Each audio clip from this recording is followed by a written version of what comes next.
আজকে আমরা সাইয়েদনা ওমরে ফারুকের বায়োগ্রাফি সম্পর্কে জানব। ওমরে ফারুক রাদিয়াল্লাহু তাআলা আনহু, the super hero of this উম্মাহ। এই উম্মার সুপার হিরো তিনি, ঠিক কি না? ওনার মুখের আগে লাঠি চলতো বেশি। সুবহানাল্লাহ পড়বেন না? মাঝে মাঝে লাঠি চালানোরও দরকার আছে না নাই? সাইয়েদনা ওমরে ফারুক আমাদের জন্য অনুপ্রেরণা। He is the real super hero of Muslim উম্মাহ। তিনি এই উম্মার রিয়েল সুপার হিরো। এজন্য ওনার জীবনী থেকে আমরা কিছু শিক্ষা নেওয়ার চেষ্টা করব ইনশাআল্লাহ। পড়েন সাইয়েদনা ওমরে ফারুক কিভাবে ইসলাম ধর্ম গ্রহণ করলেন, কিভাবে বিশ্বনবীর প্রাণের কলিজার টুকরা হলেন, এটা দিয়ে আমরা শুরু করি। আল্লাহ তাআলা সাইয়েদনা ওমরে ফারুকের হৃদয়ের মধ্যে 3টা ধাক্কা মেরেছেন, ইমানের ধাক্কা। আওয়াজ করে বলতে হবে কয়টা? জোরে বলেন তো কয়টা? 3টা ইমানি ধাক্কা। এক হচ্ছে বিশ্বনবীর দোয়ার ধাক্কা। এক কি? দোয়ার ধাক্কা। 2 হচ্ছে সূরা হাক্কা দিয়ে দিয়েছেন আল্লাহ এক ধাক্কা। সুবহানাল্লাহ পড়বেন না? 3 হচ্ছে সূরাতু তাহা দিয়ে আল্লাহ দিয়েছেন আরেকটা ধাক্কা। এই 3টা ইমানি ধাক্কা যখন সাইয়েদনা ওমরে ফারুকের হৃদয়ে লাগলো, উনি পড়তে আরম্ভ করেছেন আশহাদু আল্লা ইলাহা ইল্লাল্লাহ ওয়া আশহাদু আন্না মুহাম্মাদান আবদুহু ওয়া রাসূলুহু। চিল্লায়ে পড়েন আল্লাহু আকবার। বিশ্বনবী মক্কায় বসে বসে তাহাজ্জুদের সালাত পড়ে আল্লাহর কাছে দোয়া করলেন, আল্লাহুম্মা আইজ্জাল ইসলাম বিআহাব্বির রাজুলাইনি ইলাইক। ও আল্লাহ, 2 জন লোকের নাম বলবো, 2 জনের দরকার নেই। এই 2 জনের একজনকে আপনি ইসলামের সুশীতল ছায়া তলে এনে ইসলামকে বিজয় দান করে দেন। মুহূর্তের মধ্যে দোয়াটা কবুল করে নিয়েছে কে? বিশ্বনবী বললেন, আল্লাহ 2 জনের নাম বলবো আজকের দোয়ায়। আবি জাহাল ইবনে হিশাম, হয়তো হিশামের বেটা আবু জাহেলকে আপনি ইসলামের ভিতরে নিয়ে আসেন, কিংবা ওমর ইবনুল খাত্তাব, খাত্তাবের বেটা ওমরকে আপনি ইসলামের ছায়া তলে নিয়ে আসেন। ওমরে ফারুকের জন্য দোয়াটা কবুল করে নিয়েছে কে? মক্কার যে অবস্থা, আল্লাহর হাবিব সাল্লাল্লাহু আলাইহি ওয়াসাল্লাম বুঝলেন মক্কার এই 2 জনের একজন যদি আমার সাথে না থাকে তাহলে মক্কায় দাওয়াতি কাজ চালিয়ে যাওয়া যাবে। আল্লাহরে বললেন, আল্লাহ বেশি চাই না, এই 2 জনের একজন, হয় আবু জাহেল নয় ওমর, হয় আবু জাহেল নয় ওমর। বিশ্বনবী যখন দোয়া করলেন, এই দোয়ার একটা ইমানি ধাক্কা, নুরানি ধাক্কা সাইয়েদনা ওমরে ফারুকের হৃদয়কে স্পর্শ করে ফেলল। দোয়া ইজ লাইক এ মিসাইল। এই যে আমরা দোয়া করি, এটা মিসাইলের মতো। যুদ্ধে মিসাইল হামলা করে না? মিসাইল হামলা করার পরে এই মিসাইল লক্ষ্য বস্তুতে যে ভেদ করে, ঠিক কিনা? তেমনি দোয়ার মতো যদি আপনি দোয়া করতে পারেন, আপনি যেই জন্য দোয়া করেছেন ঠিক ওই জায়গায় যে আপনার দোয়া স্পর্শ করে। সুবহানাল্লাহ পড়বেন না? বিশ্বনবীর দোয়ার মাধ্যমে প্রথমে সাইয়েদনা ওমরে ফারুকের হৃদয়ে এক ধাক্কা লাগলো। 2 নম্বরে রব্বুল আলামিন সূরাতুল হাক্কা দিয়ে ওমরে ফারুকের হৃদয়ের মধ্যে দিলেন এক ধাক্কা। পড়েন আল্লাহু আকবার। কোরআনের ভেতরে সূরাতুল হাক্কা নামে একটা সূরা আছে না নাই? আল হাক্কাতু মাল হাক্কা ওয়া মা আদরাকা মাল হাক্কা। পড়েন আল্লাহু আকবার। বিশ্বনবী যখন দোয়া করলেন, ওই দোয়া যখন সাইয়েদনা ওমরে ফারুকের হৃদয়ে স্পর্শ করলো, সাইয়েদনা ওমরে ফারুক সব সময় বিশ্বনবীরে ফলো করতে আরম্ভ করলেন। বিশ্বনবী ডানে গেলে লুকিয়ে লুকিয়ে ওমর ফারুক ডানে যায়, বিশ্বনবী বায়ে গেলে লুকিয়ে লুকিয়ে ওমরে ফারুক বায়ে যায়। বিশ্বনবী একবার মসজিদুল হারামে যে নামাজ পড়তে শুরু করলেন, ওমরে ফারুক তখন বিশ্বনবীর পিছু পিছু ছদ্মবেশে পেছন থেকে যে বিশ্বনবী কিভাবে নামাজ পড়ে দেখতে শুরু করলেন। বিশ্বনবী ইন দা মিন টাইম এশার নামাজে আল হাক্কাতু মাল হাক্কা তেলাওয়াত শুরু করে দিলেন। আল হাক্কাতু মাল হাক্কা তেলাওয়াত শুরু করে দিলেন। তেলাওয়াত করতে করতে বিশ্বনবী যখন তেলাওয়াত করতেছে, ওমরে ফারুক এরকম দুলতেছে আর মজা পাচ্ছে। ও মিয়া, বিশ্বনবীর কণ্ঠ বুঝি আমার মতো কণ্ঠ, আপনার মতো কণ্ঠ, আহমদ বিন ইউসুফের কণ্ঠ, আব্দুল বাসিতের কণ্ঠ না? বিশ্বনবীর গলায় যে কি সুরের ঝংকার আল্লাহ দিয়েছেন, কি সুরের লহরী আল্লাহ দিয়েছেন, একবার যে শুনতো পাগল হয়ে যেত। আল্লাহু আকবার। বিশ্বনবী সূরা হাক্কা মন্ত্রমুগ্ধ তেলাওয়াতে, মন্ত্রমুগ্ধ সুর দিয়ে, মন্ত্রমুগ্ধ কণ্ঠ দিয়ে তেলাওয়াত করতে লাগলেন। এশার সালাতে ওমরে ফারুক দুলতে লাগলেন। ওমরে ফারুক যত শুনেন অবাক হয়ে যায়, যত শুনেন অবাক হয়ে যায়, যতই শুনে অবাক। কিরে? কারণ তিনি আরবি ভাষা বুঝতেন, এত সুন্দর শব্দের গাঁথনি, এত প্রাঞ্জল বর্ণনা, এত সুন্দর অন্তমিল, এটা কবিতা না হয়ে পারে না। উনি মনে মনে ভাবলেন এটা মনে হয় কবিতা, it might be poem, it could be poem. Muhammad মনে হয় কবি হয়ে গেছে, তার কাব্য প্রতিভা দিয়ে সে এটা বানিয়েছে। তা না হলে এত সুন্দর কথা এটা কবিতা না হয়ে পারে। ইন দ্য মিন টাইম বিশ্বনবী কিন্তু দেখতেছে না যে পেছনে ওমর।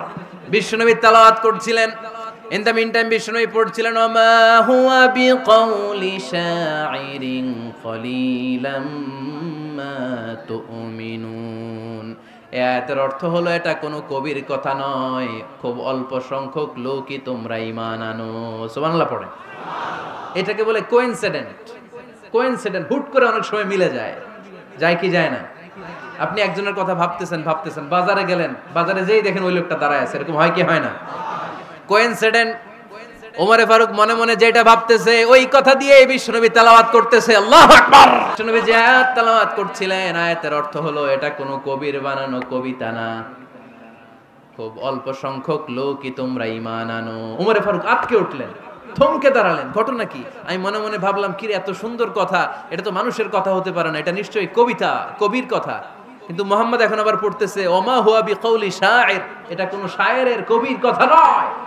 কলিলাম মা তুমিনুন, অল্পই তোমরা ঈমান আনো। তার মানে আমার মনে যা চলে মুহাম্মদ এটা টের পায়। মুহাম্মদ গণক। নাউজুবিল্লাহ পড়বেন না? মুহাম্মদ অনেক বড় মাপের একজন গণক। মানুষের হৃদয়ে কি চলে, মনে মনে কি ভাবে, মুহাম্মদ না দেখেও বলে দিতে পারে। ইন দা মিন টাইম বিশ্বনবী পরের আয়াতে পড়লেন ওয়ালা বিকাউলি কাহিনিন কলিলাম মা তাযাক্কারুন। এই আয়াতের অর্থ হলো এটা কোনো গণকের বানানো গণনা নয়, খুব অল্প সংখ্যক লোকই তোমরা উপদেশ হিসেবে এটাকে মানো।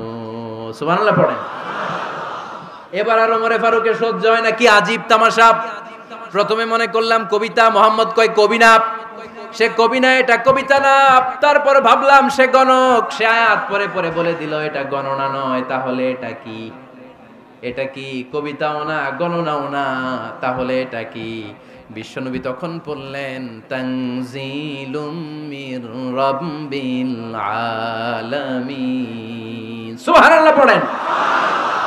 পরের আয়াত ছিল তানজিলুম মির রাব্বিল আলামিন।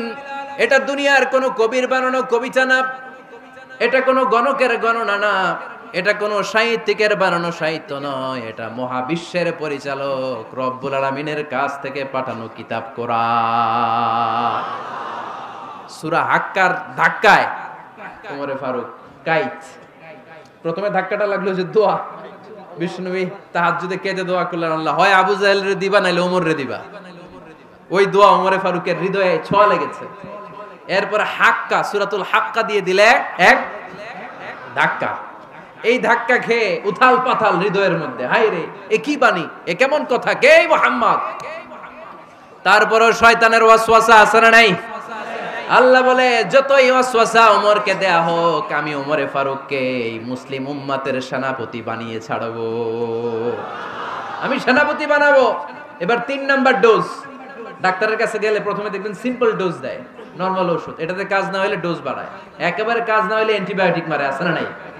আল্লাহ প্রথমে দোয়ার ছোঁয়া লাগালেন, তারপর সূরা হাক্কা দিয়ে ধাক্কা মারলেন, এরপরে রব্বুল আলামিন বলেন এবার 3 নাম্বার ডোজ সূরা তহা দিয়ে আমি তোমার হৃদয়টারে উজালা বানায় দেব রে ওমর। শয়তান ওদিক দিয়ে ওয়াসওয়াসা, খেলা দুই দিক থেকে চলতেছে। আল্লাহ তাআলা হেদায়েতের রাস্তায় টানছে, শয়তান জাহান্নামের দিকে টানছে। ঘোষণা দেয়া হলো মক্কায়, মুহাম্মদের মাথা কেটে এনে দিলে এত এত স্বর্ণ মুদ্রা দেয়া হবে। ওমরে ফারুক রাজি হয়ে গেলেন, নাঙ্গা তলোয়ার নিয়ে বিশ্বনবীর মাথা কাটার জন্য ছুটলেন। নাউজুবিল্লাহ পড়বেন না? বনু জাহরা গোত্রের এক লোক বলে, আইনা ইয়া ওমর, কই যাও? মুহাম্মদের মাথা কাটতে যাই।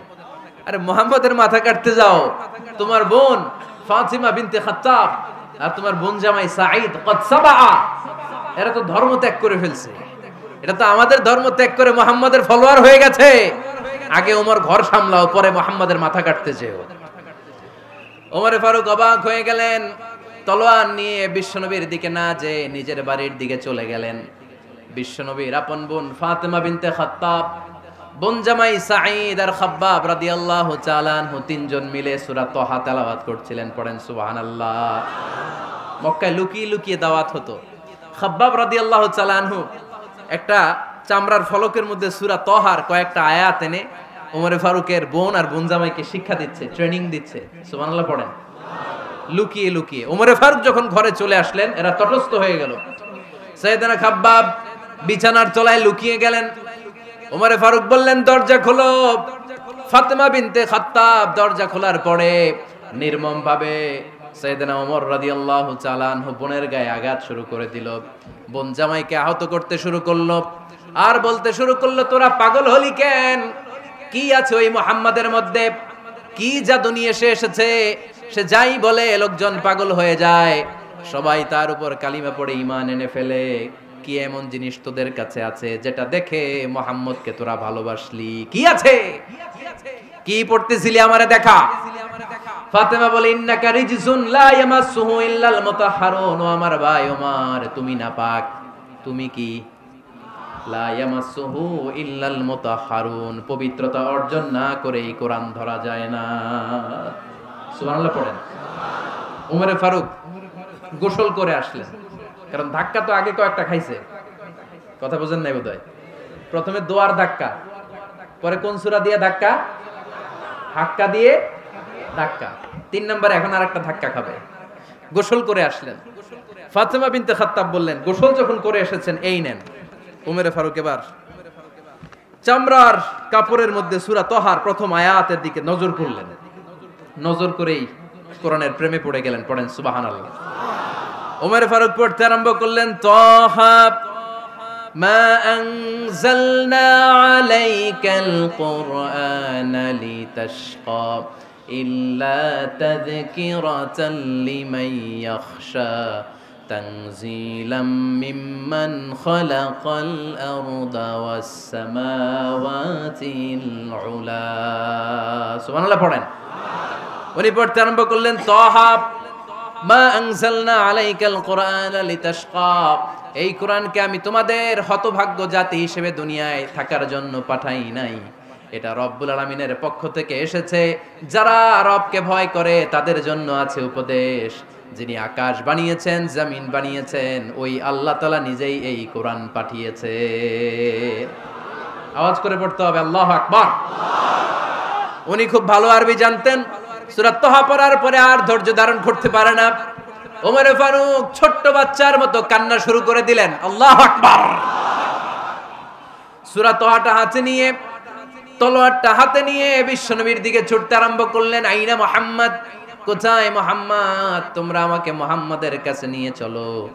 বিশ্বনবী তখন সাফা পাহাড়ের পাদদেশে দারুল আরকাম ইবনে আলকামের ঘরে লুকিয়ে লুকিয়ে কোরআনের দাওয়াত দিতেন।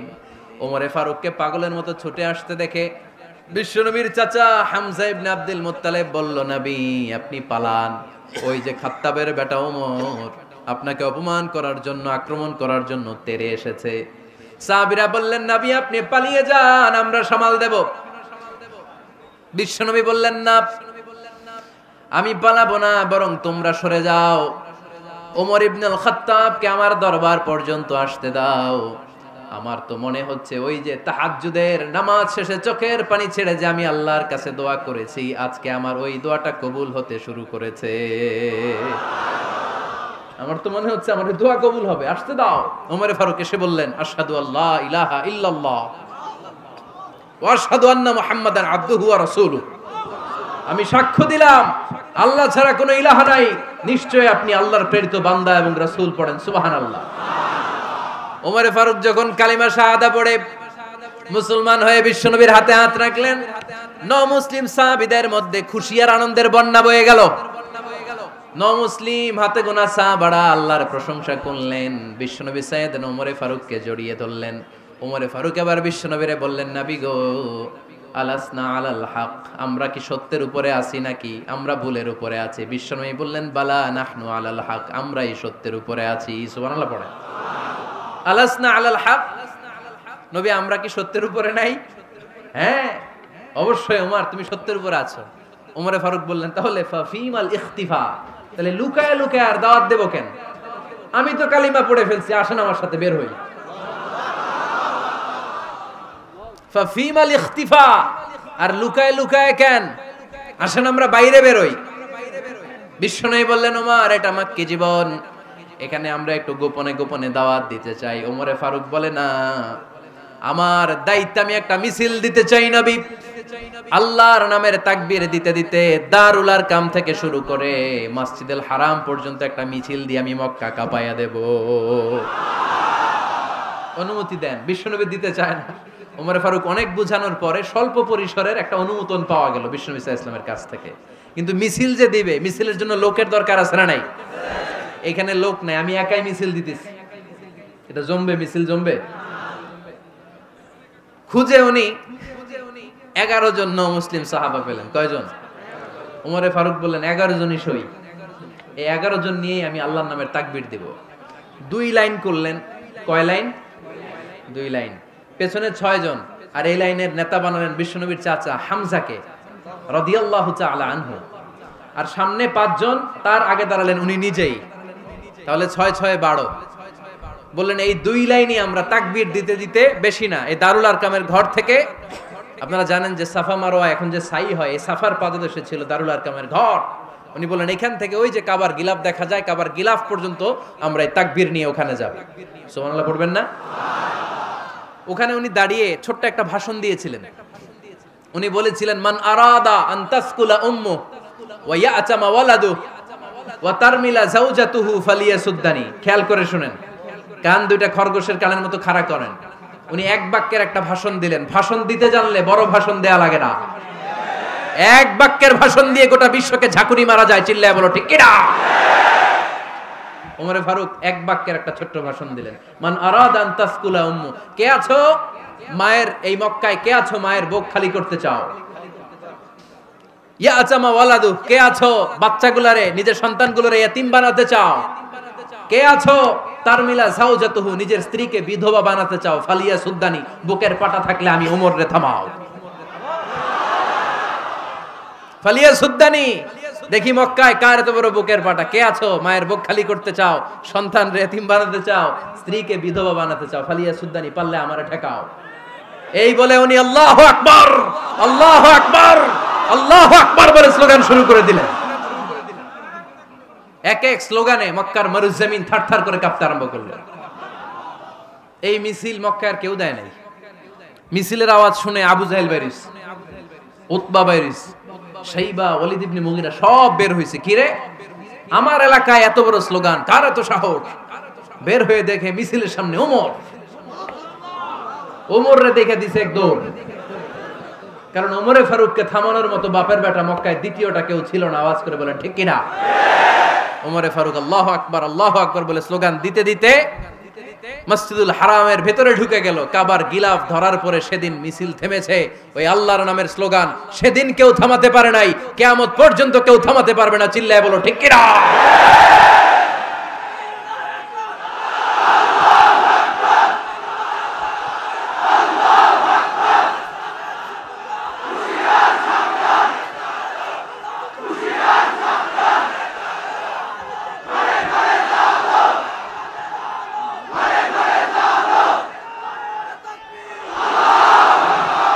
ওই রকম একটা ওমরের দরকার, আমাদের বেশি চাই না। জোরে বলেন ঠিক কিনা? দাও খোদা দাও আমায় আবার ওমর দারাজ দিল, দাও খোদা দাও আমায় আবার ওমর দারাজ দিল, দাও আলীর মতো বীর সেনানি, আলীর মতো বীর সেনানি জাগাতে নিখিল, দাও খোদা দাও আমায় আবার ওমর দারাজ দিল। সুবহানাল্লাহ পড়েন। একটা ওমর লাগবে। চিল্লায় বলেন কয়টা? ওই ওমরের অপেক্ষায় বাংলাদেশ সহ গোটা মুসলিম উম্মাহ, ঠিক কি না? একটা ওমরই যথেষ্ট। আমাদের সেন্ট্রাল লিডারশিপ নাই তো, আমাদেরকে এদিকে লাথি মারলে আমরা ওইদিকে যাই, ওদিক থেকে গুতা মারলে আমরা এদিকে যাই। আমাদের রিপ্রেজেন্টেটিভ, আমাদের প্রতিনিধিত্ব করার মতো কোনো কেন্দ্রীয় লিডারশিপ নেতৃবৃন্দ গোটা বিশ্বে নাই, ঠিক কি না? আমরা সেই ওমরে ফারুকের অপেক্ষায়, আমরা সেই ইমাম আল মাহদির অপেক্ষায়। এই ওমরে ফারুক আমাদের মডেল। ঠিক কি না? থার্ড ইন পজিশন, এই পুরো উম্মতের মধ্যে ওনার পজিশন নাম্বার 3। 1 নাম্বার পজিশন বিশ্বনবীর, কার? 2 নাম্বার পজিশন কার? আবু বকর। 3 নাম্বার পজিশন কার? ওমরে ফারুকের। বিশ্বনবী বলতেন লা নবিয়্যা বা'দি, লা নবিয়্যা বা'দি, আমার পরে কোনো নবী নাই। ওয়ালা রাসূলা, আমার পরে কোনো রাসূলও নাই। আমার নবীর পরে আর কোনো নবী আছে? আমার নবীর পরে আর কোনো রাসূল আছে?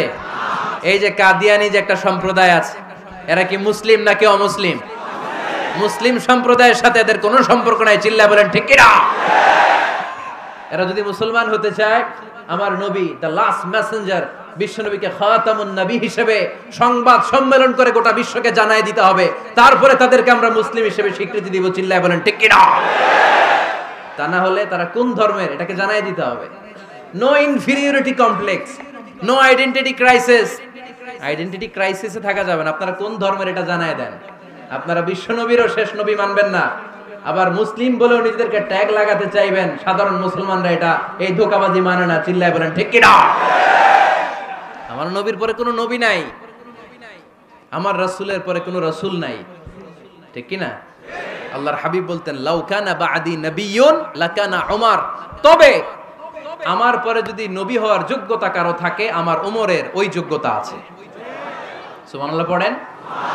প্রভু তুমি বলেছো রাসূল দেবে না, বলনি দেবে না ওমর, বলনি দেবে না হামজা তারি, খালিদ বিজয় সমর। প্রভু তুমি বলেছো রাসূল দেবে না, বলনি দেবে না ওমর, বলনি দেবে না হামজা তারি, খালিদ বিজয় সমর। প্রভু তুমি বলেছো রাসূল দেবে না।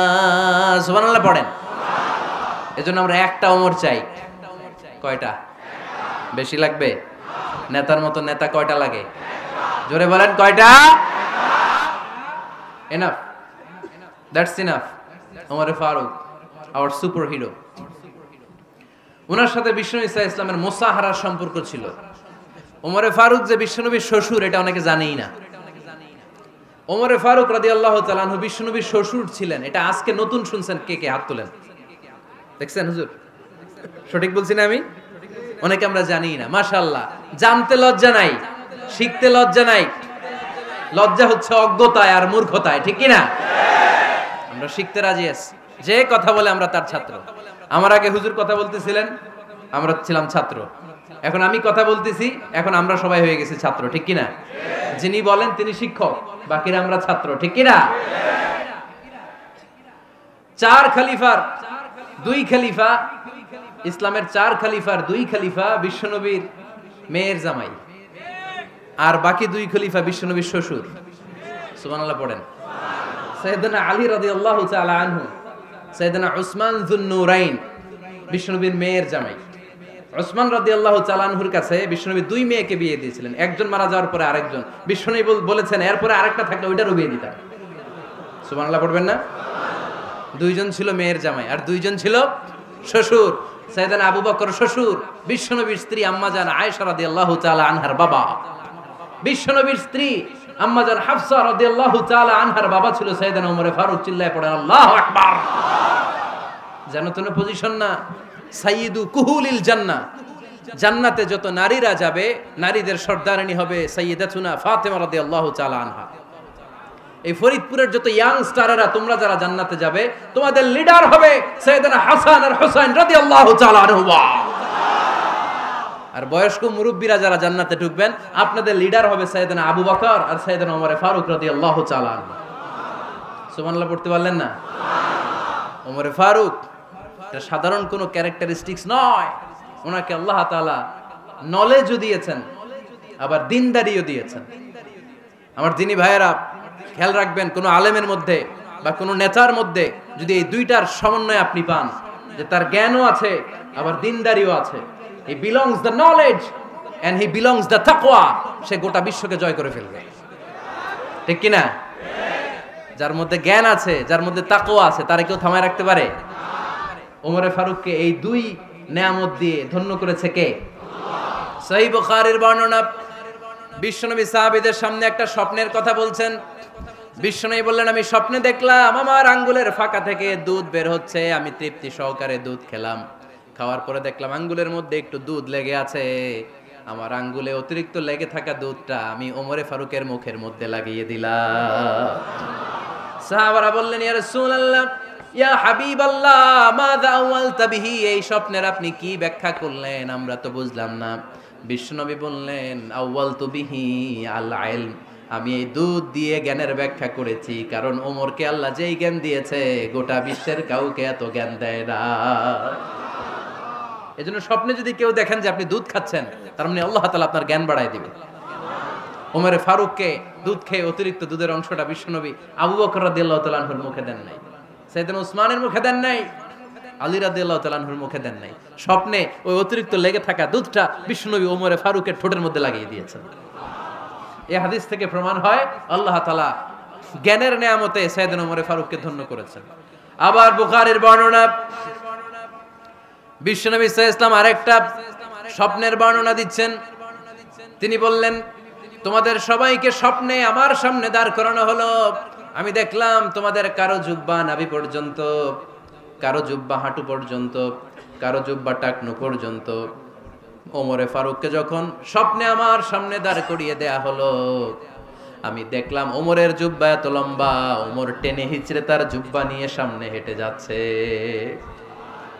সাহাবারা বললেন, ফামাযা আওয়ালতা বিহি ইয়া রাসূলুল্লাহ, ও আল্লাহর রাসূল, এই স্বপ্ন দিয়ে আপনি কি বোঝাতে চাইলেন, আমরা কিছু বুঝলাম না। বিশ্বনবী বললেন, আউয়ালতু বিহি আদ-দীন, আমি এই হাদিসের দ্বারা দ্বীনের ব্যাখ্যা করলাম, যার জামা যত লম্বা তার দ্বীনদারি তত বেশি। সুবহানাল্লাহ, আস্তে পড়েন। স্বপ্নে দেখলেন কোন সাহাবীর জুব্বা নাভি, কোন সাহাবীর হাঁটু, কারোটা টাকনু, কিন্তু ওমরে ফারুকের জুব্বা এত লম্বা, ইয়াজুরু সাওবাহু, তিনি তার জুব্বা টেনে হিচড়ে যাচ্ছেন। বিশ্বনবী বললেন, এটা দ্বারা আমি দ্বীন, আমি তাকওয়া, দ্বীনদারি, তাকওয়া, এটার ব্যাখ্যা করেছি। তার মানে ওমরে ফারুকের তাকওয়ার সামনে সব তাকওয়া পানি হয়ে যাবে। কোন সুবহানাল্লাহ। আল্লাহ তাআলা সাইয়েদনা ওমরে ফারুককে দ্বীনের জ্ঞান দিয়েছেন, তাকওয়া দিয়েছেন। যুবক ভাইরা, যাকে আল্লাহ তাআলা দ্বীনের জ্ঞান দেয়, যাকে আল্লাহ তাআলা তাকওয়ার এই গুণ দিয়ে সমৃদ্ধ করে, তার জন্য গোটা বিশ্বের সব দরজাগুলোকে ওপেন করে দেয় কে? কত বড় মুত্তাকি ছিলেন সাইয়েদনা ওমরে ফারুক। মদিনার সমাজে কয়জন মুনাফিক ছিল বিশ্বনবী ছাড়া কেউ বলতে পারতেন না। বিশ্বনবী কোন সাহাবীকে মুনাফিকদের লিস্ট দিয়ে যান নাই, একজন সাহাবী ছাড়া। দেখি কেউ বলতে পারেন কিনা ওই সাহাবীর নাম? কি নাম? হুযায়ফা ইবনুল ইয়ামান রাদিয়াল্লাহু তাআলা আনহু। ওনাকে বলা হতো সাহিবু সিররি রাসূলিল্লাহ, আল্লাহ রাসূল সাল্লাল্লাহু আলাইহি ওয়াসাল্লামের গোপন তথ্যের ধারক বাহক। সুবহানাল্লাহ পড়বেন না? বিশ্বনবী ইন্তেকালের আগে মদিনার সমাজে মোট কয়জন মুনাফিক আছে, এই তথ্য আবু বকরকে বলেন নাই, ওমর রাদিয়াল্লাহু তাআলা আনহুকে বলেন নাই, উসমান রাদিয়াল্লাহু তাআলা আনহু, আলী রাদিয়াল্লাহু তাআলা আনহু, আশারাতুল মুবাশশিরিন বিল জান্নাহ কোন সাহাবীকে বলেন নাই। শুধুমাত্র কেবলমাত্র একমাত্র হুযায়ফা ইবনুল ইয়ামান রাদিয়াল্লাহু তাআলা আনহুর কাছে মুনাফিকদের লিস্টে বিশ্বনবী দিয়ে গিয়েছেন। সুবহানাল্লাহ পড়েন। মদিনায় কারা কারা মুনাফিক কেউ জানতো না হুযায়ফা ছাড়া। কে ছাড়া? নামটা আজকে মুখস্থ করেন, যাতে অন্য কোনো ওয়াজে কেউ জিজ্ঞেস করলে বলতে পারেন।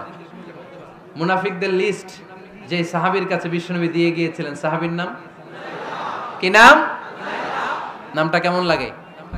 ভালো লাগে? অনেকে আমারে জিজ্ঞেস করে, হুজুর আমার ছেলে হবে আগামী মাসে, একটা নাম দেন। নাম দিয়ে দিলাম হুযায়ফা। যাদের হবে ছেলে, এলাকায় যাদের নেক্সট কয়েক মাসে ছেলে হবে, খালি হুযায়ফা চলবে। কি চলবে? ভাল লাগে? নামটা ভাল লাগে? রাইখেন, অনেক সুন্দর নাম। উনি জানতেন মুনাফিক কারা। দেখেন ওমরে ফারুকের তাকওয়ার লেভেলটা কত হাই। ওমরে ফারুক একদিন হুযায়ফা রাদিয়াল্লাহু তাআলা আনহুর কাছে গেলেন, যে বললেন, হুযায়ফা, বিশ্বনবী ইন্তেকালের আগে মুনাফিকদের নামের লিস্টটা কারো কাছে দেয় নাই, আমার জানা নাই, সাইয়েদনা আবু বকরের জানা নাই, কোন সাহাবীর জানা নাই, তুমি ছাড়া। আমি তোমার কাছে জানতে চাই, আমি ওমরের নামটা ওই মুনাফিকদের খাতায় আছে কিনা আমার একটু বলো। আমার ওমরের নামটা ওই মুনাফিকদের লিস্টিতে একটু আছে কিনা, নামটা একটু বলো। যদি থাকে আমি ভালো হয়ে যাব। আমি নেফাকি দূর করে পাক্কা মুমিন হতে চাই। আমার নাম যদি মুনাফিকের লিস্টে থাকে আমি তো শেষ। হুযায়ফা চোখের পানি ছেড়ে দিয়ে বলে, আমিরুল মুমিনিন, কেমন প্রশ্ন করলেন আপনি? আপনি বিশ্বনবীর শ্বশুর, এই উম্মতে আপনার পজিশন 3 নাম্বার। আপনারে মুনাফিকরা ভয় পায়, শয়তান আপনারে ভয় পায়। আপনি জান্নাতে সব বয়স্ক লোকদেরকে নিয়ে জান্নাতের মধ্যে আগে আগে ঢুকবেন, কেমন করে মুনাফিকদের কাতারে আপনার নাম থাকতে পারে ওমর? সুবহানাল্লাহ পড়ে। কি বিনয়ী, কি তাকওয়া। হুযায়ফাকে যে ধরতেন, হুযায়ফা একটু বলো না আমার নামটা মুনাফিকদের লিস্টিতে আছে কিনা। ওমরে ফারুকের যদি এই টেনশন থাকে যে আমি মুনাফিক হয়ে গেলাম কিনা, আমাদের এই টেনশন থাকার দরকার আছে না নাই?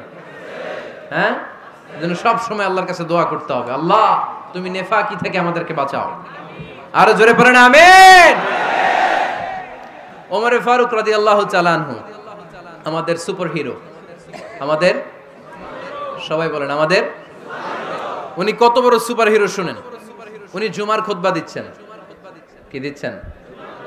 মসজিদে নববীতে খুতবার মাঝখানে হঠাৎ বললেন, ইয়া সারিয়াতাল জাবাল, ইয়া সারিয়াত ইবনে জানিমিল জাবাল।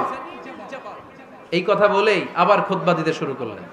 ওনার এই ইয়া সারিয়াত ইবনে জানিমিল জাবালের সাথে আগের কথারও কোনো মিল নাই, পরের কথারও কোনো মিল নাই। জুমার নামাজের পর মুসল্লি সাহাবারা ধরলেন, বললেন, ইয়া আমিরাল মুমিনিন। খুতবার মাঝখানে হঠাৎ করে ইয়া সারিয়াত ইবনে জালিমিল জাবাল বলে আপনি চিৎকার করলেন কেন? আপনার এই বাক্যের সাথে আপনার খুতবার আগের বাক্যের কোনো মিল নাই, আপনার খুতবার পরের বাক্যেরও কোনো মিল নাই। এই কথা আপনি কারে বললেন, কারে উদ্দেশ্য করে বললেন? এই কথার তাৎপর্য কি আমাদেরকে বুঝিয়ে বলেন। ওমরে ফারুক বললেন, আমি যখন খুতবা দিচ্ছি আমি দেখতে পেলাম ওই যে কয়েক মাস আগে আমি আমার মুসলিম সেনাবাহিনী পারস্যে আক্রমণের জন্য পাঠিয়েছি, বর্তমান ইরানের ওই বিশাল এলাকাতে পারস্যে আমি আমার ব্যাটালিয়ন পাঠিয়েছি। আমি হঠাৎ করে দেখতে পেলাম আমার মুসলিম বাহিনীর সেনাপতি যুদ্ধের এক পর্যায়ে তার ডানে আছে উপত্যকা, বায়ে আছে পাহাড়, সে পাহাড়ি রাস্তা ছেড়ে দিয়ে উপত্যকার দিকে যেতে শুরু করেছে। আমি দেখতে পেলাম আমার মুসলিম বাহিনী যদি উপত্যকার দিকে ছুটে বেড়ায়, কাফির মুশরিকরা আমার মুসলিম বাহিনীকে কচুকাটা করে ফেলবে। তাই আমি এখান থেকে তাদেরকে কমান্ড দিয়ে বলেছি, ইয়া সারিয়াতাল জাবাল, উপত্যকার দিকে নয় পাহাড়ের দিকে যাও, তাহলেই তোমাদের বিজয় নিশ্চিত হয়ে যাবে। উপত্যকার দিকে যেও না, ইলাল জাবাল, ইলা সারিয়াতিল জাবাল, পাহাড়ের দিকে ছোট। সাহাবারা অবাক, ঘটনা কি? উনি বসে আছেন মদিনায় মসজিদে নববীর মিম্বারে দাঁড়িয়ে, উনি যদি ইয়া সারিয়াতাল জাবাল বলে এটা কি ইরানে যাবে নাকি? ও মিয়া, তখনকার সময়ে বর্তমানের মতো মোবাইল ছিল নাকি, ইন্টারনেট ছিল নাকি, কিছু ছিল? খালি মুখে আমি যদি বলি ইয়া সারিয়াতাল জাবাল, এটা ইরানে যাবে, ইন্ডিয়া যাবে, ঢাকায় তো যাবে না, ফরিদপুর শহরেই তো বসবে না, ঠিক কিনা? কিন্তু এটা আমিরুল মুমিনিন বিশ্বাসী সাহাবারা বিশ্বাস করে নিল। কিছু মুনাফিক ছিল, এরা কয় না ঝামেলাস, এটা তো সম্ভব না। এক কাজ করি, এই সেনাপতি যখন বিজয়ী বেশে মদিনায় ফিরে আসবে আর আমরা ধরবো। এরা দিন গুনতে লাগলো, এই সেনাপতি মুসলিম বাহিনী নিয়ে পারস্য জয় করে কবে ফিরে আসবে। এই মুনাফিকের দলগুলো কখনো সেনাবাহিনীকে অভ্যর্থনা জানাতে যেত না, কিন্তু এইবার সবার আগে মদিনার উপকণ্ঠে যে সেনাপতিদেরকে অভ্যর্থনা জানানোর জন্য ফুল নিয়ে রেডি, ফুল নিয়ে দাঁড়ায়। সেনাপতি ঢুকার সাথে সাথে ধরছে, এই সেনাপতি কোত্থেকে আসছে? কয় পারস্য জয় করে আসছি। কয় এমন এমন দিন, জুমার দিন দুপুর বেলা যুদ্ধের মাঝখানে আমিরুল মুমিনিনের কণ্ঠের কোন কথাবার্তা শুনছো নাকি? সেনাপতি অবাক, কয় তোমরা জানলা কেমনে? শুনছি তো। সুবহানাল্লাহ পড়বেন না? আমরা যুদ্ধে একটা ভয়ঙ্কর অবস্থার মধ্যে ছিলাম, পেছন থেকে শত্রু আমাদেরকে আক্রমণ করতে শুরু করে দিল। ডানে যাব না বায়ে যাব, সামনে যাব নাকি পেছনে যাব, রাস্তা খুঁজে পাচ্ছি না। ডান দিকে ছিল আমাদের উপত্যকার রাস্তা, বাঁ দিকে ছিল পাহাড়ি পথ। আমরা সোজা পথ হবে মনে করে উপত্যকার দিকে ছুটতে আরম্ভ করলাম।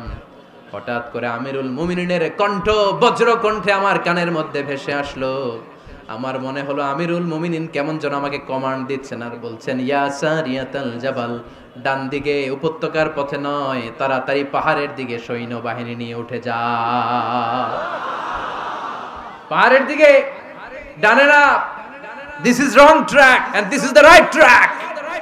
ওই দিন যদি ওমরে ফারুকের ওই গাইডলাইন, আমিরুল মুমিনিনের কমান্ড যদি আমি না শুনতাম, আজকে বিজয়ের বেশে ফিরতেও পারতাম না, আমাদের চেহারাও তোমরা দেখতে পেতে না। ওমরে ফারুকের ওই কমান্ড, ওই গাইডলাইন অদৃশ্য থেকে শোনার কারণে ওই পারস্যের মধ্যে আমাদেরকে সেই যুদ্ধে বিজয় দান করেছে কে? দিস ইজ ওমরে ফারুক, দিস ইজ ওমরে ফারুক। বিশ্বনবী বলছেন, ওমর, মা লাকিয়াকা শাইতানু সালিকান ফাজ্জান ইল্লা সালাকা ফাজ্জান গায়রা ফাজ্জিক। ওমর, শয়তান ইবলিস যদি তোমারে কোনো রাস্তা দিয়ে হাঁটতে দেখে, শয়তান ওই রাস্তা রেখে দিয়ে অন্য রাস্তা দিয়ে হাঁটে। সুবহানাল্লাহ বাড়িতে যায় বললেন। কে বলতেছে? বিশ্বনবী। কার ব্যাপারে? ওমরে ফারুকের ব্যাপারে। শয়তান যদি দেখে যে ওমরে ফারুক এই রাস্তা দিয়ে হাঁটতেছে, শয়তান ওই রাস্তা রেখে দিয়ে অন্য রাস্তা দিয়ে হাঁটে। সুবহানাল্লাহ পড়েন। রাত্রিবেলা আমরা আমাদের বাচ্চা ছেলে মেয়েদেরকে যখন খাওয়াই, বাচ্চারা খেতে চায় না, এরকম হয় আপনাদের ফরিদপুর এলাকায়? হ্যাঁ, এই এলাকায় হয় নাকি? খেতে চায় না বাচ্চারা, এই চকলেট দেখায়া, এই মিনা কার্টুন দেখায়া, এইটা সেইটা, এগুলো সেগুলো বলে, গল্প টল্প বলে ভুলায়া খাওয়ানো লাগে, তাই না? তারপরও খায় না। আমারও ছোট মেয়ে আছে, খেতে চায় না, এইটা সেইটা এমনি সেমনি খাওয়ানো লাগে। তো শেষে না পেরে মা বাবা বলতে বাধ্য হয়, ওই যে ভূত আসতেছে, ভূত, তাড়াতাড়ি তাড়াতাড়ি খাও, নাহলে যে ভূত ধরবে তোমারে। ওই যে বাঘ আসতেছে, বাঘ, তাড়াতাড়ি খাইলে নাহলে বাঘে কামড়াবে। বলি না আমরা? আপনারা কি বলেন? ভূত। আর কি বলেন?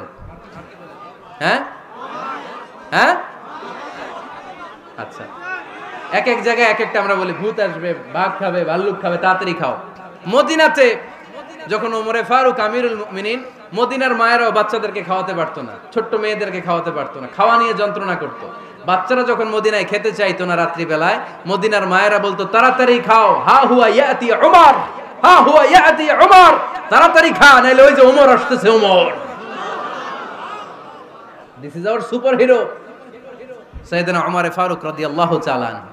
শুধু শয়তানি ভয় পেত না, মুনাফিকরাও ভয় পাইতো, জমের মতো ভয়। শুধু তাই না, আমাদের আম্মাজান বিষ্ণু ইসা ইসলামের স্ত্রীরাও ওমরে ফারুককে ভয় পেতেন। সুবহানাল্লাহ কইবেন না? মাঝে মাঝে বিষ্ণু ইসা ইসলামের সাথে আম্মাজান আয়েশার ঝগড়া হতো, হতো না? আপনাদের ফ্যামিলিতে ঝগড়া হয়? হয় না? হয় না? কার কার দেখি? ওরে আল্লাহ, অনেক আল্লাহর ওলি আছে তো এই জায়গায়। ঝগড়া হয় না? কি কথা কয়, ঝগড়া হয় না বলে? বিশ্বনবীর ফ্যামিলিতে ঝগড়া হয়, আপনার ফ্যামিলিতে হয় না? মিষ্টি ঝগড়া। আর ও বিয়েই করে নাই।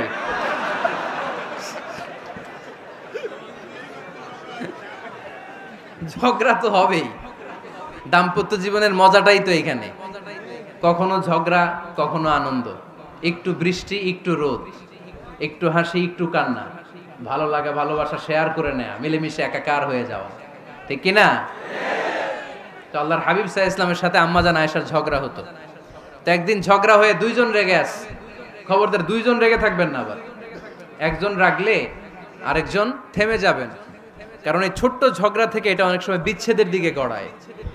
আমার প্রিয় ফরিদপুরবাসী, ভাবি রেগে গেলে আপনি রাইগেন না, ওই দিন আপনি একটু ঠান্ডা থাকেন। আবার আপনি রেগে গেলে, আমার মাইকের আওয়াজ যদি ভাবিরা শুনেন, আপনারা রেগে যায় না, একটু ঠান্ডা থাকবেন। দুইজনে রেগে গেলে তো তৃতীয় বিশ্বযুদ্ধ শুরু হবে, তাই না?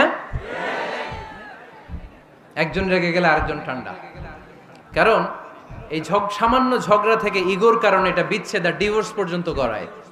আর শয়তান এখানে উস্কানি দেয়, কারণ ইমানদারদের ফ্যামিলি ভাঙতে পারলে শয়তান সবচেয়ে বড় খুশি হয়, আর ইমানদারদের ফ্যামিলি টিকে থাকলে খুশি হয়ে যায় কে?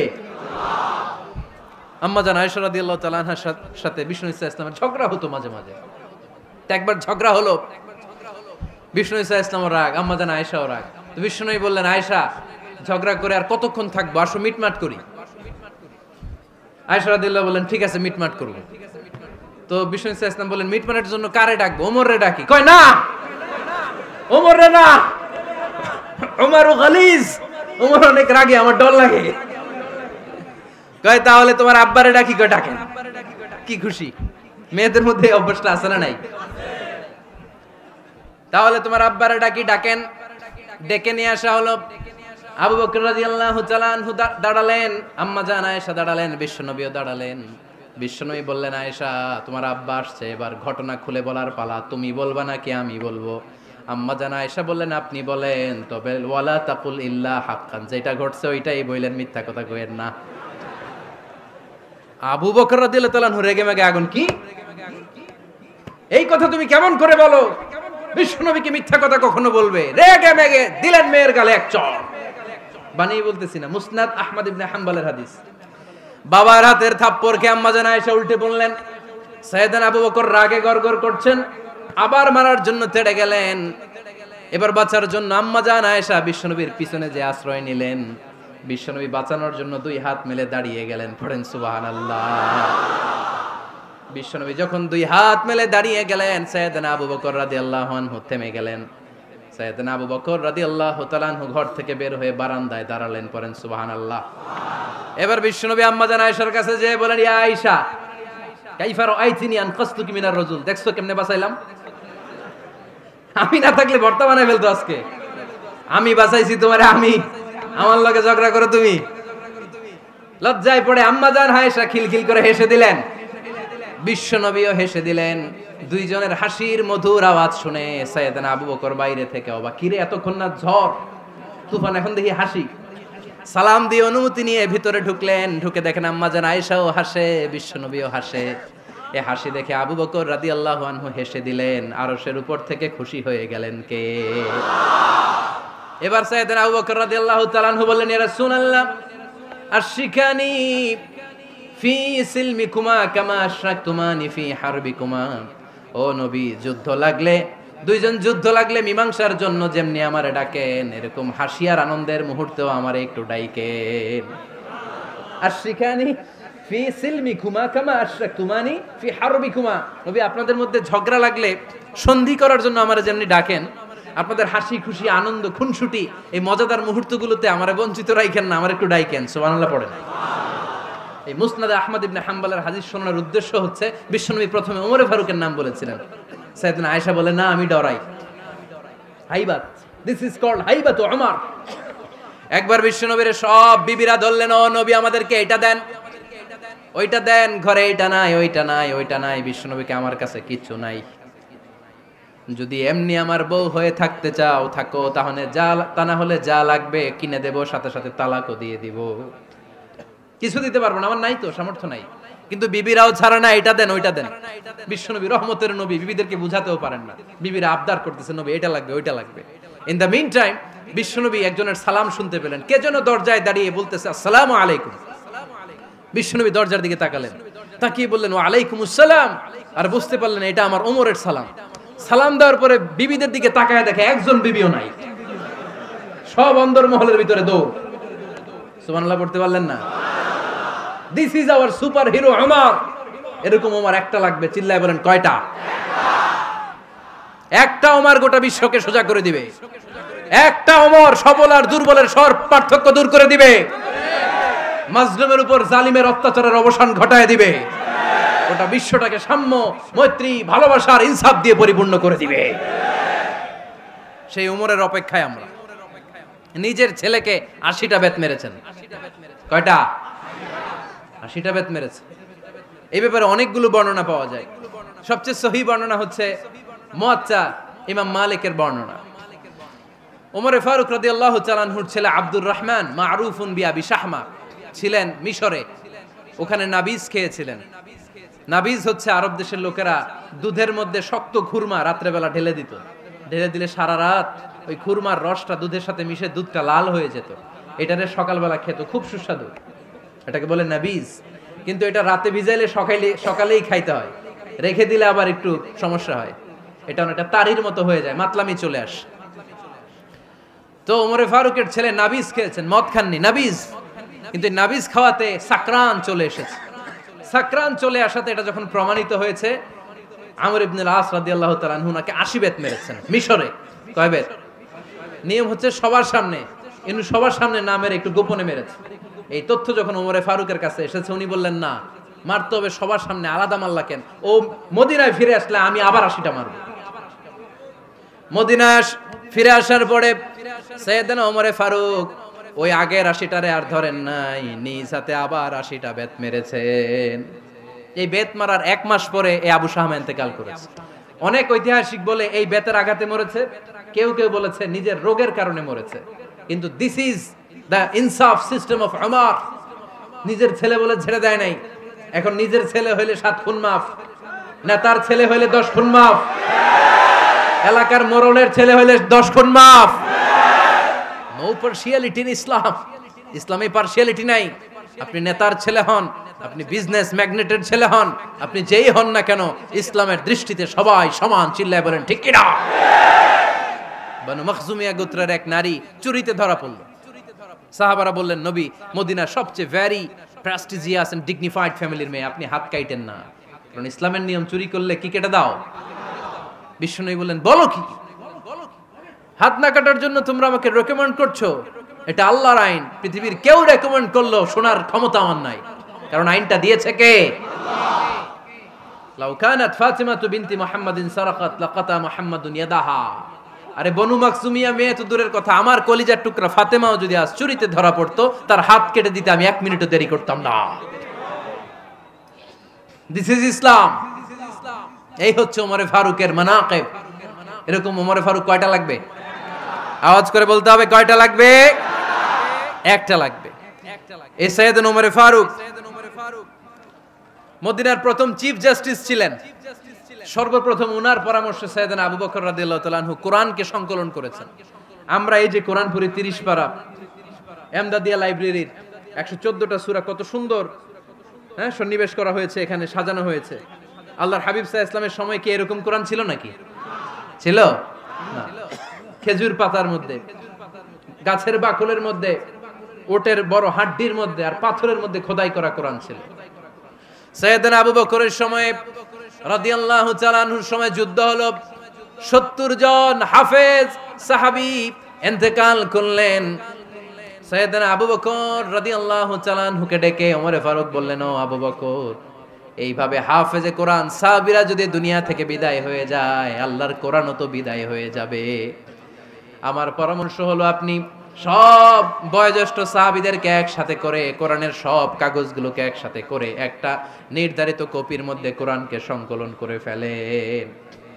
সাইয়েদনা আবু বকর বললেন, যেটা আমার নবী করেন এটা আমি কেমনে করি? কিন্তু ওমরে ফারুক নাছরবান্দা বলে না, এটা করলে কোনো খারাপ হবে না, ভালোই হবে। মুসলিম উম্মার জন্য এক জায়গায় কোরআন সন্নিবেশিত থাকবে, আপনি করেন। সাইয়েদনা আবু বকর রাজি হয় না, ওমরে ফারুকও ছাড়ে না। ওমরে ফারুক বলতে বলতে বলতে বলতে এমন ভাবে সাইয়েদনা আবু বকর রাদিয়াল্লাহু তাআলা আনহুকে ধরলেন, সব শেষে সাইয়েদনা আবু বকর ওমরে ফারুকের কথায় কোরআন সংকলনে রাজি হয়ে গেলেন। পড়েন সুবহানাল্লাহ। উনি বললেন, ওমর যখন আমাকে বারবার বুঝাতে লাগলো, আল্লাহ তাআলা আমার হৃদয়টা ওমরের কথা শোনার জন্য খুলে দিলেন। আল্লাহ তাআলা কেমন যেন আমাকে ইলহাম করলেন, আবু বকর করো, এই কাজের মধ্য দিয়ে আমি আমার কোরআনকে গোটা বিশ্বে জীবিত রেখে দেব। This is Umar. এই যে আমরা হিজরি সনের যে আমরা গণনা করি, এই হিজরি সনের প্রবর্তক হচ্ছে সাইয়েদনা ওমরে ফারুক। সুবহানাল্লাহ নাই? আপনাদের মনোযোগ আছে না গেছে? কই ঘুমায় গেলেন মনে হয়? তাকবীর দেন তো একজন আওয়াজ করে।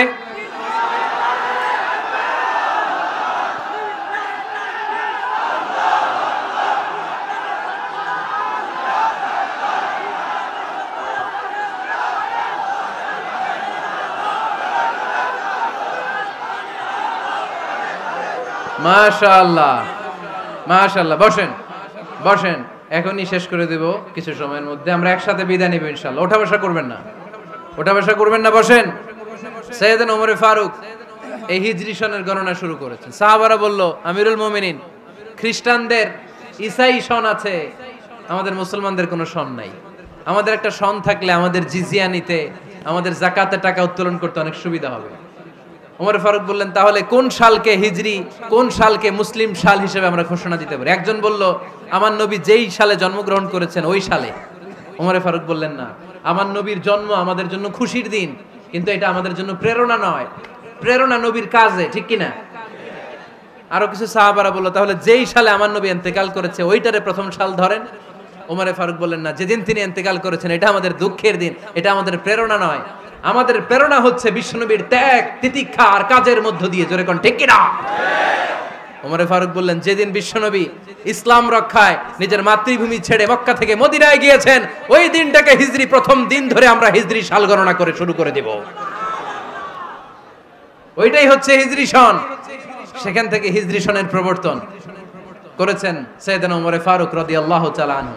এই যে স্টেট গভর্নমেন্ট, এই যে প্রিজন, জেলখানা, ক্যান্টনমেন্ট, সচিবালয়, গণভবন, বঙ্গভবন, মুক্তিযোদ্ধাদের ভাতা, রাষ্ট্রীয় ভাতা, এই সব নিয়ম কানুন সাইয়েদনা ওমরে ফারুক তার রাষ্ট্রীয় আমলে তিনি নিজে করেছেন। চিল্লায় পড়েন আল্লাহু আকবার।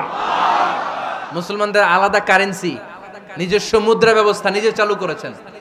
সৈনিকদের মধ্যে যারা বিবাহিত, প্রতি 6 মাস অন্তর অন্তর 1 মাসের ছুটি কাটাতে তারা ফিরে আসবে, সাইয়েদনা ওমরে ফারুক চালু করেছেন।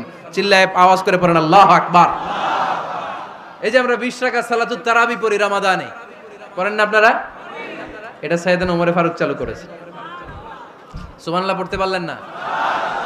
কোরআনে মোট 22টা আয়াত আছে যেখানে সাহাবারা ইনডিসিশনে ভুগছিলেন। বিশ্বনবীর মত একটা, ওমরে ফারুকের মত আর একটা। এই 22 জায়গায় আল্লাহ তাআলা বিশ্বনবীর মতের পক্ষে আয়াত নাজিল না করে ওমরে ফারুকের মতের পক্ষে কোরআনের আয়াত নাজিল করেছেন। আওয়াজ করে পড়েন আল্লাহু আকবার। এদিকে উঠলেন কেন আপনারা? যারা উঠছেন আমার দিকে তাকান।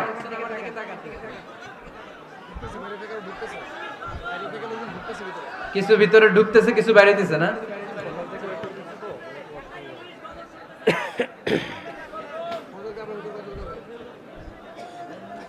সাইয়েদনা ওমরে ফারুক, আমরা সাহাবীদের জীবন চরিত পড়তে চাই না? কত যে অনুপ্রেরণামূলক দৃষ্টান্ত সাইয়েদনা ওমরে ফারুক আমাদের জন্য রেখে গিয়েছেন। ওমরে ফারুক যখন খলিফা, দিনের বেলায় যদি রাষ্ট্রে কোনো নিয়ম জারি করতেন, দিনের বেলায় জনগণকে কোনো বিষয়ে যদি নিষেধ করতেন, রাত্রে বেলায় খাওয়ার সময় ফ্যামিলি মেম্বারদের সবাইকে বলতেন, এই দিনের বেলা আমি জনগণকে এই কাজ করতে নিষেধ করেছি, তোমরা আমার ফ্যামিলি মেম্বার, খবরদার তোমরা এই কাজ করো না।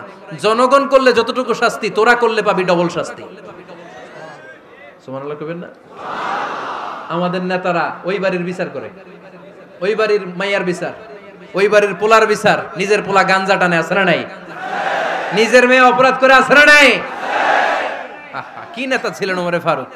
আগে নিজের ঘর সামলিয়েছেন, আগে নিজেকে সামলিয়েছেন, নিজের ঘর ঠিক করেছেন। বলেছেন জনগণ করলে যত ব্যাদ, তোরা করলে ডবল ব্যাদ। দিস ইজ কল লিডার, ঠিক কি না? এক বাবা এসে বললেন, ওমরে ফারুক আমার ছেলে কথা শোনে না, বেয়াদব। ওমরে ফারুক ছেলেরে ডাকলেন, বাবা তুমি তোমার আব্বাজানের কথা শোনো না, এটা তো কবিরা গুনাহ। ছেলে বলে, ওমরে ফারুক সব দায়িত্ব আল্লাহ ছেলে মেয়েদেরকে দিয়েছে, বাবা মাকে কোনো দায়িত্ব দেয় নাই। ওমরে ফারুক বললেন, অবশ্যই দায়িত্ব দিয়েছে। তাহলে বলেন আমার বাবার দায়িত্ব কি? উনি বললেন, প্রাইমারিলি প্রথমত 3 দায়িত্ব। আইয়ান তাকিয়া উম্মা, পৃথিবীর প্রতিটি বাবার উচিত ছেলেদের মেয়েদের জন্য ভালো মায়ের ব্যবস্থা করা। 2 নম্বরে আইয়ুহসিনা ইসমা, সুন্দর তার একটা নাম রেখে দেয়া। 3 নাম্বার ইউআল্লিমাহুল কিতাব, তার আল্লাহর কিতাব শিক্ষা দেওয়া। এবার ছেলেকে আমার আব্বা 3টার একটাও করে নাই। এবার ওমরে ফারুক রেগে গেলেন, বাবার কাঁধে ধরলেন, বললেন তুই ছেলের জন্য বিচার নিয়ে আসলি, তোর 3টা দায়িত্বের একটাও তুই পালন করিস নাই। ছেলে বলে, আমিরুল মুমিনিন, আমার মা নর্তকী, আমার মা মাজুসি, আমার মায়ের মধ্যে কোনো আদব কাদব নাই, সুন্দরী দেখে আমার মারে বাবা বিয়ে করছে, আমার মায়ের কাছ থেকে জীবনে কিছু শিখি নাই। 2 নাম্বার সাম্মানি খানফাসা, আমার বাবা আমার নাম রেখেছে চামচিকা। কি নাম রাখছে? এটা নাম হইলো একটা, এরকম উল্টাপাল্টা নাম আছে না নাই? না, এগুলো রাখবেন না। আব্দুল্লাহ রাখবেন, আব্দুর রহমান রাখবেন। আরেকটা কি বলছি আজকে? হুযায়ফা রেখে দিয়েন, পারবেন? ওয়ালাম ইউআল্লিমনি হারফাম মিন কিতাবিল্লাহ আমিরুল মুমিনিন। শুধু তাই না, আল্লাহর কোরআনের একটা অক্ষর আমার বাবা কোনোদিন আমারে শিক্ষা দেয় নাই। ওমর ফারুক রেগে গেলেন, এবার বাপের কান্দে ধইরা মারতে শুরু করলেন। তুই পোলার নামে বিচার নিয়ে আইছিস, তোরে মাইর দিমু আগে। এরকম নেতার দরকার আছে না নাই? মদিনায় এক লোক তার বউরে রাগের চোটে 100 তালাক দিয়ে ফেলছে। কয় তালাক দেয়ার নিয়ম কয়টা? দিছে কয়টা? এবার স্ত্রী কাঁদতে কাঁদতে এসে বলে, আমিরুল মুমিনিন দেখেন, আমার স্বামী আমারে রেগে মেগে 100 তালাক দিছে। ওমর ফারুক বললেন, দইরা নিয়ে এটারে নিয়ে আসা হলো। ওমর ফারুক বললেন, কয়টা তালাক দিয়েছো? কয় 100টা। কেন দিছো? কয় মাথা গরম আছিল। এরকম আছে না? তালাক দেওয়ার সময় সব তালাক, তুই তালাক, তোর মা তালাক, তোর বোন তালাক, সব তালাক। তালাক দিবে ওয়াইফ রে, দিতেছে সবাই রে। তো ওমর ফারুক বললেন, দিবে 3টা, 100টা দিলা কেন? কয় মেজাজ গরম ছিল। কয় দাঁড়া, আত-তালাকু মিন শাআইরিল্লাহ, তালাক হচ্ছে আল্লাহর দেয়া বিধানের একটা নিদর্শন, এটা নিয়ে তুই খামখেয়ালি করলি। আমার রায় শোন, আমার রায় হচ্ছে 3 তালাকে তোর বউ তালাক, বাকি 97 তালাক তোর পিঠের উপরে পড়বে। এরকম বিচারের দরকার আছে না নাই? এরকম দৃষ্টান্তমূলক বিচার যদি বাংলার জমিনে দেয়া হতো, আর কোন নারী ধর্ষিতা হতো, আর কোন নারীকে অ্যাসিড মারা হতো, আর কোন নারী যৌতুকের জন্য কান্না করত? একটা আমল লাগবে, বেশি না। কয়টা লাগবে? তিনি গভর্নর সিস্টেম চালু করেছিলেন, governor system, Islamic state. Bahrain, Yemen, মিসর, কুফা, বসরা, মক্কা, মদিনা, এই 7 জায়গায় 7 জন গভর্নর পাঠিয়েছেন। তাদের থেকে তথ্য নিতেন। এই গভর্নর সিস্টেম উনি বানিয়েছেন। সাইয়েদনা আমর ইবনে আল-আস রাদিয়াল্লাহু তাআলা আনহুকে পাঠিয়েছেন মিশরে। মিশরে একটা দৌড় প্রতিযোগিতা হতো। ওই দৌড় প্রতিযোগিতায় আমর ইবনে আল-আস রাদিয়াল্লাহু তাআলা আনহুর ছেলে অংশগ্রহণ করেছে, কিন্তু এক মিশরি ওই দৌড় প্রতিযোগিতায় চ্যাম্পিয়ন হয়ে গেছে। রানার্স আপ হয়েছে আমর ইবনে আল-আসের ছেলে। এবার মিশরি ফার্স্ট আর গভর্নরের ছেলে সেকেন্ড। রাগের চোটে আমর ইবনে আল-আসের ছেলে ওই মিশরির মাথার মধ্যে কয়েকটা বাড়ি মেরেছে। মিশরি বলে, আমার মারলা কেন? তুমি খেলায় পারো না, আমারে মারলা কেন? কয়, আনা ইবনুল আকরামিন, আমি গভর্নরের পোলা, আমি যা বলবো এটাই হবে, আমার উপরে কথা নাই। মিশরি ওইখানে আর ঝগড়া বাঁধায় নাই, মনে দুঃখ নিয়ে মদিনায় চলে আসলেন। এসে বললেন, আমিরুল মুমিনিন, আপনি আমর ইবনুল আস রাদিয়াল্লাহু তাআলা আনহুকে মিশরের গভর্নর বানিয়ে পাঠিয়েছেন। একটা প্রতিযোগিতায় আমি চ্যাম্পিয়ন হয়েছি, ওনার ছেলে হয়েছে রানার আপ।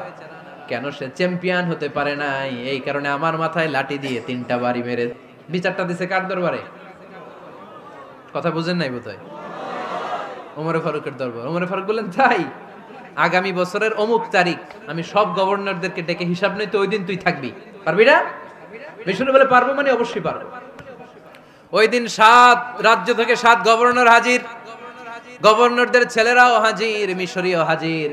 7 গভর্নরের কাছ থেকে 7 এলাকার খোঁজ খবর নেয়ার পরে ওমরে ফারুক বললেন, আইনাল মিসরি, মিশরি লোকটা কই, এদিকে আয়। মিশরি সামনে আসার পরে বলল, আমর ইবনুল আস, তুমি মিশরের গভর্নর, তোমার ছেলে সহ তুমি আসো।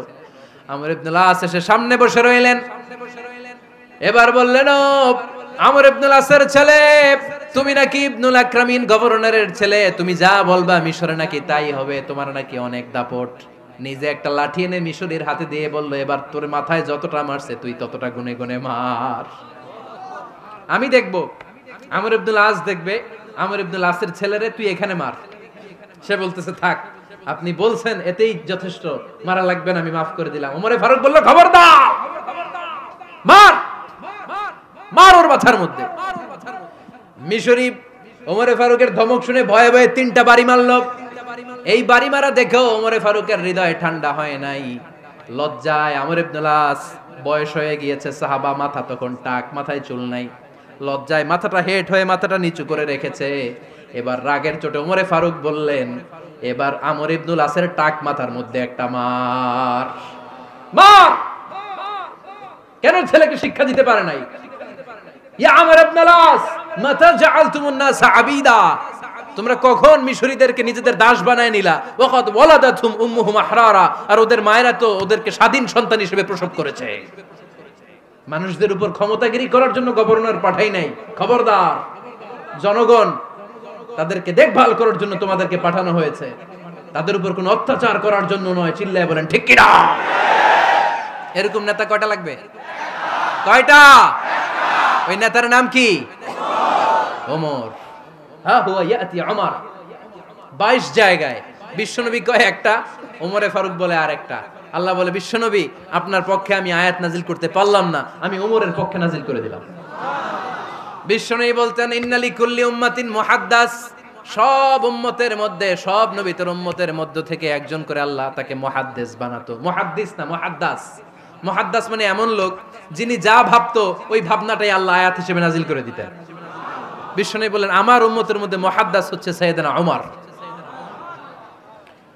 মদিনার সবচেয়ে বড় মুনাফিকের নাম আব্দুল্লাহ ইবনে উবাই ইবনে সালুল, সব মুনাফিকদের সরদার। কিন্তু এই মুনাফিকের ছেলেটা হলো পাক্কা ইমানদার। এই ছেলের নাম হলো আব্দুল্লাহ। আওয়াজ করে বলেন, ছেলের নাম কি? আব্দুল্লাহ ইবনে উবাই ইবনে সালুল, মুনাফিক সরদার যখন ইন্তেকাল করলো, সাইয়েদনা আব্দুল্লাহ রাদিয়াল্লাহু তাআলা আনহু বিশ্বনবীর কাছে এসে চোখের পানি ছেড়ে ডেকে বলে, নবী আপনিও জানেন, আমিও জানি, মদিনার সবাই জানে আমার আব্বা মুনাফিকদের সরদার, কিন্তু আমার মন তো মানে না, আমার তো পিতা, আমার তো বাবা লাগে, আমার তো মন মানে না। আপনিও জানেন মুনাফিক, আমিও জানি মুনাফিক। নবী আপনার দরবারে কিছু আমি চাই না, আপনার গায়ের একটা জামা দেন, আপনার জামাটা পরিয়ে আমার বাবারে দাফন দিব। এর উসিলায় যদি আমার আব্বারে আল্লাহ মাফ করে দেয়, দয়ার নবী মায়ের নবী জামা খুলে দিয়ে দিলেন। পড়েন সুবহানাল্লাহ। আব্দুল্লাহ রাদিয়াল্লাহু তাআলা আবার আবদার চললেন, নবী জানি আমার বাবা মুনাফিক, কিন্তু আমার তো বাবা, আপনার দরবারে ফরিয়াদ, আপনি নিজে যে আমার বাবার জানাজার নামাজের ইমামতি করবেন। দয়ার নবী মায়ার নবী জানাজার নামাজে যেতে চাইলেন। ওমরে ফারুক বললেন, নবী না, খবরদার আপনি উবাই ইবনে সালুলের জানাজায় যাবেন না। বিশ্বনবী জোর করে যেতে চাইলেন। সাইয়েদনা ওমরে ফারুক বিশ্বনবীর জামা পেছন থেকে টেনে ধরলেন। আল্লাহু আকবার, টেনে ধরলেন, যাবেন না আপনি। ওমরে ফারুকের হাত থেকে হ্যাচকা টান মেরে জুব্বা টান দিয়ে বিশ্বনবী জানাজায় চলে গেলেন।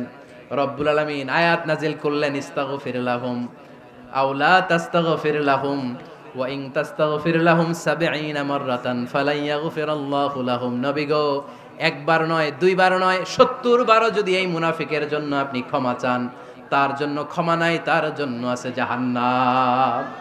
ওয়ালা তাকুম, আপনি যাবেন না আলা কবরি, কখনো তাদের জানাজায় যাবেন না। এই যে একটা ভুল করে ফেলছেন, এটা এইবারই শেষ, এরপরে আর যাবেন না। সাইয়েদনা ওমর ফারুকের পক্ষে আল্লাহ তাআলা কোরআনের আয়াত নাজিল করে দিলেন। চিল্লায় পড়েন আল্লাহু আকবার। এভাবে 22টা জায়গায় ওমর ফারুক যা বলেছে, এটা নিয়ে একটা আলাদা আলোচনা হইতে হবে, আলাদা একটা আলোচনা লাগবে যে 22টা আয়াতে আল্লাহ তাআলা বিশ্বনবীর পক্ষে কোরআনের আয়াত নাজিল না করে সাইয়েদনা ওমর ফারুকের পক্ষে আয়াত নাজিল করেছেন। চিল্লায় পড়েন সুবহানাল্লাহ। ওই ওমর ফারুককে আমাদের মডেল বানানোর দরকার আছে না নাই? ওই ওমর ফারুকের জীবনী আমাদের ছেলে মেয়েদেরকে পড়ানোর দরকার আছে না নাই? আমাদের ভবিষ্যৎ প্রজন্ম এগুলো জানে না। ওরা সালমান খান দেখে বড় হয়, ওরা শাহরুখ খান দেখে বড় হয়, ওরা ঋত্বিক রোশনকে দেখে বড় হয়। ওরা মনে করে যে এরাই বড় সুপার হিরো। আমাদের যে কত বড় সুপার হিরো আছে এরা জানেই না। নতুন প্রজন্মের কর্ণকোহরে সাইয়েদনা ওমর ফারুকের ইতিহাস পৌঁছে দেওয়ার দরকার আছে না নাই? ওমর ফারুকের ইন্তেকালের ঘটনাটা বলেই আমরা মুনাজাতের দিকে যাব। শুনবেন? শুনতে চান? উনি স্বপ্নে দেখলেন একটা লাল মোরগ ওনাকে 3টা ঠোকর মেরেছে। কয়টা? উনি জুমার নামাজে, জিলহজ মাসের শেষ সপ্তাহে জুমার নামাজে বললেন যে একটা লাল মোরগ 3টা ঠোকর মেরেছে। মুগীরা ইবনে শুবা রাদিয়াল্লাহু তাআলা আনহুর দাস আবু লুলু আল মাজুসি, এই লোকটা খঞ্জর বানাতে পারতো। মুগীরা রাদিয়াল্লাহু তাআলা আনহুর দাস। মুগীরা প্রতিদিন 4 দিরহাম করে চার্জ করতো, যেহেতু দাস। সে এসে বিচার দিল, আমিরুল মুমিনিন, মুগীরা আমার থেকে বেশি টাকা চায়, জুলুম করে। ওমরে ফারুক বললেন, তাই? তুমি কি কাজ জানো? বলে, আমি খঞ্জর বানাতে জানি। বাড়ি কই? পারস্য। আরে তুমি খঞ্জর বানাতে জানলে তো 4 দিরহাম অনেক কম, সে তো আরো বেশি টাকা নেওয়া দরকার ছিল তোমার থেকে। আবু লুলুর এই কথা পছন্দ হয় নাই। সে কয়, ওমর তুমি সবারে দয়া দেখাও, আর আমার ক্ষেত্রে কঠিন নিয়ম বানাইলা, দাঁড়াও এই নিয়ম তোমারে আমি দেখাবো। এই রাগে সে বাড়িতে যে একটা খঞ্জর বানালো। কি বানালো? খঞ্জর চিনেন? ছোট্ট ছুরি। কিছুদিন আগে ওমানের সুলতান কাবুস ইন্তেকাল করেছে, জানেন আপনারা? ওনার এই কোমরের মধ্যে খঞ্জর থাকতো, ছবিতে দেখছেন? আরব শায়েখ যারা সুলতান আমির, কোমরে কি থাকে? ছোরা থাকে, খঞ্জর। সে বাসায় যে একটা খঞ্জর বানালো, যেই খঞ্জরের 2 মাথা, লাহু রাসান ওয়া মাকবাদাতুহু ফি ওয়াসাতি, আর ধরার হ্যান্ডেলটা মাঝখানে, এদিকেও ছুরি এদিকেও ছুরি, যাতে এইভাবে মারা যায়। সে ধার দিতে লাগলো আর বলল, ওমর দাঁড়াও, তোমার আমি দেখাবো। ওমরে ফারুক মসজিদে নববীর ইমাম, ফজরের নামাজের সময় এ আবু লুলু আল মাজুসি বুরনুস পরে, চাদর পরে, লুকিয়ে লুকিয়ে, সে অগ্নি উপাসক, মুমিন নয়, ওমরে ফারুককে অ্যাটাক করার জন্য গেলেন মসজিদে নববীতে। ওয়াকানু ইউসাল্লুনা বিগালাস, তখন ওনারা অন্ধকারে নামাজ পড়তো। নামাজের সময় যখন হলো, লুকিয়ে লুকিয়ে প্রথম কাতারে ওমরে ফারুকের পিছনে মুয়াজ্জিনের পাশেই দাঁড়ালেন, হাতে খঞ্জর, একামত হলো। ওমরে ফারুক সালাত শুরু করলেন, ফজরের সালাত, আল্লাহু আকবার। নামাজ শুরু করলেন, সূরা ফাতিহা বললেন। আরেকটা সূরা যখন পড়তে যাবেন, in the meantime Abu Lulu এই খঞ্জর নিয়ে ওমরে ফারুকের বুকের মধ্যে 3টা স্টেবিং করলেন। একটা মারলেন নাভির নিচে, মারার সাথে সাথে পাকস্থলী কেটে গেল। আরেকটা মারলেন পাজরে, পাজর ছিঁড়ে গেল।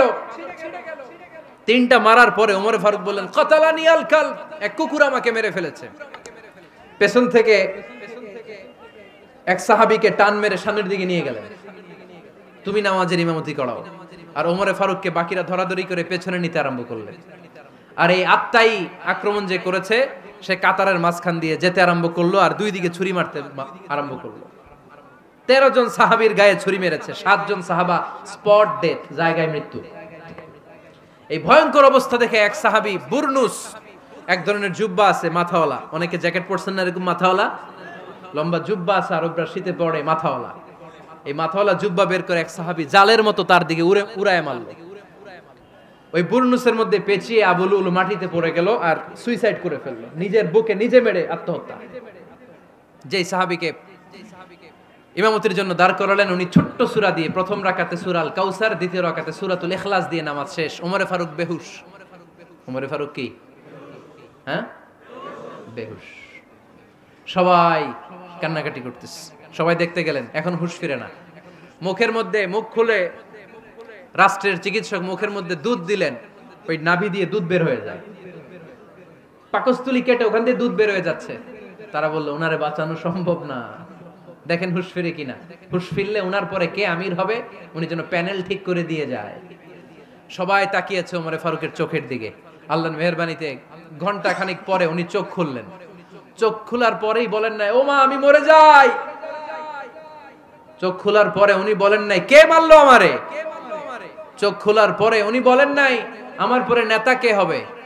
চোখ খোলার পরে সর্বপ্রথম কথাটি ছিল, আসল্লান নাস, আমার নেতৃত্বে যে ফজরের নামাজটা শুরু হয়েছিল, এটাকে ঠিকমতো তোরা পড়েছিলি? আমার নেতৃত্বে যে ফজরের জামাত শুরু হয়েছিল, সেটা ঠিকঠাক মতো সমাপ্ত হয়েছিল কিনা আগে বল। আসল্লান নাস, নামাজটা হয়েছে কিনা বল। সুবহানাল্লাহ কইতে পারলেন না? This is Omar, hour super hero. নেতা অনেকগুলো লাগে না, এরকম নেতা একটাই যথেষ্ট, যে গোটা বিশ্বকে কাঁপায় দিতে পারে। চিল্লায় বলো ঠিক কিনা? আমরা চাই আমাদের ছেলেগুলো ওমরে ফারুকের মতো বড় হোক। আমরা চাই আমাদের ছেলে মেয়েগুলো খাব্বাব, খুবাইব, সাইয়েদনা আলী, উসমান, আবু বকর রাদিয়াল্লাহু তাআলা আনহুর অনুসরণে বড় হোক, ঠিক কিনা? আমরা একটা ওমর চাই, যিনি আমাদেরকে সালাতের শিক্ষা দিয়ে গিয়েছেন, ইন্তেকালের আগে বলেছেন সাল্লান নাস। এজন্য আমরা যেন নামাজ কখনো নষ্ট না করি। আল্লাহর জমিনে দিন বাস্তবায়ন আসাদ্দুহুম ফি আমরিল্লাহি ওমর রাদিয়াল্লাহু তাআলা আনহুর মতো এত কঠোর কেউ ছিলেন না। তাই দিন বাস্তবায়নে আমরা যেন কাউরে ছাড় না দেই। সবার আগে আল্লাহর দিন, সবার আগে আল্লাহর কোরআন, সবার আগে আমার ইসলাম, ঠিক কিনা? চাইলেই কেউ এদেশ থেকে ইসলামরে মিটাই দিতে পারবে না। যে দেশে আল্লাহু আকবার ধ্বনির সাথে সাথে সূর্য উঠে যায়, আল্লাহু আকবার ধ্বনির সাথে সাথে সূর্য ডুবে যায়, সে দেশে আর কিছু থাকবে না থাক, আমার ইসলাম থাকবেই। আর কিছু থাকবে না থাক, আমার কোরআন থাকবেই। সে ইসলামের সাথে থাকতে রাজি আছেন তো? কোরআনের সাথে থাকতে রাজি আছেন তো?